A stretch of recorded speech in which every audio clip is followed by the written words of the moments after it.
दोस्तों आजकल हमारे देश में पेट्रोल और डीजल की प्राइस घी से भी ज्यादा महंगे हो गए हैं। लेकिन क्या आपने कभी सोचा है कि पेट्रोल और डीजल को कैसे बनाया जाता है? जानेंगे पेट्रोल और डीजल बनाने की पूरी जानकारी आज की अपनी इस वीडियो में, तो वीडियो को बिल्कुल स्किप मत करना। दोस्तों वीडियो में पेट्रोल और डीजल निकालने का जो प्रोसेस आप देखेंगे उससे आपको पता लग सकता है कि इन्हें बनाना कितना आसान है, लेकिन जो दिखता है वो अक्सर सच नहीं होता। इनकी मैन्युफैक्चरिंग यानी इन्हें बनाने की वजह से भी पेट्रोल और डीजल इतने महंगे होते जा रहे हैं, क्योंकि इस प्रोसेस में अरबों रुपए खर्च हो जाते हैं। दरअसल पेट्रोल या डीजल जमीन के भीतर से एक काले और गाढ़े तरल पदार्थ के रूप में मिलता है, जिसे पेट्रोलियम कहा जाता है, और ये दोनों ही चीज इसी पेट्रोलियम से बनते हैं। दोस्तों पेट्रोलियम एक लैटिन शब्द है जिसका मतलब चट्टानों से मिलने वाला तेल जो जमीन के अंदर पाया जाता है। वैसे इस पेट्रोलियम के बनने की अपनी एक इंटरेस्टिंग कहानी है। आज से हजारों लाखों साल पहले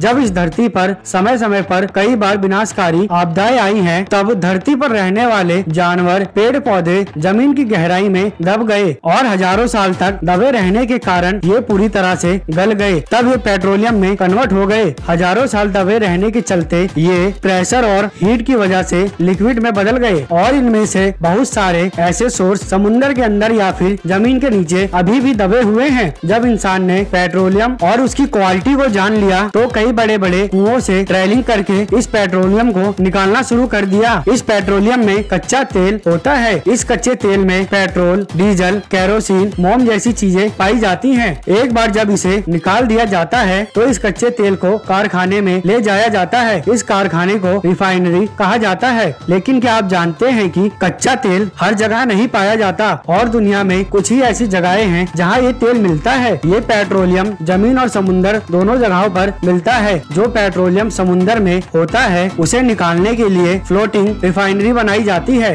और जमीन पर जो तेल होता है उसको निकालने के लिए वहाँ कुएं बनाए जाते हैं। दोस्तों समुद्र हो या फिर जमीन, असली वक्त लगता है तेल के सोर्स को ढूंढने में। कई बार तो इसमें सालों लग जाते हैं और अरबों रुपए खर्च भी हो जाते हैं। जो तेल हम तक पहुँचता है उसे ढूंढने के लिए समुद्र में कई बड़ी और महंगी मशीनें लगाई जाती हैं, जो एक जगह से दूसरी जगह तक तेल ढूंढती रहती है। जब इस मशीन को एक जगह से तेल मिल जाता है तो इसे आसपास की चट्टानों से मजबूती से बांध दिया जाता है ताकि ये हिल डुल ना सके। इसके बाद समुद्र के अंदर ड्रिलिंग की जाती है, लेकिन ये जो ड्रिल होती है वो हजारों फीट तक नीचे होती है। जैसे ही एक बार इस ड्रिल से तेल मिलता है तो उसे पाइप की मदद से तैरती हुई रिफाइनरी तक पहुंचा दिया जाता है। जमीन पर ड्रिलिंग का काम भी कुछ इसी तरह होता है। एक बार जब तेल को निकाल लिया जाता है तो इन्हें रिफाइनरी में ले जाया जाता है। इन रिफाइनरी में इस कच्चे तेल को बड़े बड़े सिलेंडर बर्तनों में डालकर गर्म किया जाता है। फिर अलग अलग टेम्परेचर पर कच्चे तेल में मौजूद चीजें अलग अलग पाइपों की मदद से निकाल लिया जाता है। अब ये होता कैसे है? असल में हमें पेट्रोल और डीजल पेट्रोलियम के अलग अलग टेम्परेचर पर मिलते हैं। आपको तो ये पता ही होगा कि हर तेल का अलग अलग बॉइलिंग पॉइंट होता है। जैसे पानी का 100 डिग्री सेल्सियस, ऐसे ही कच्चे तेल का भी बॉइलिंग पॉइंट होता है, क्योंकि इस कच्चे तेल में केरोसिन ऑयल, पेट्रोल और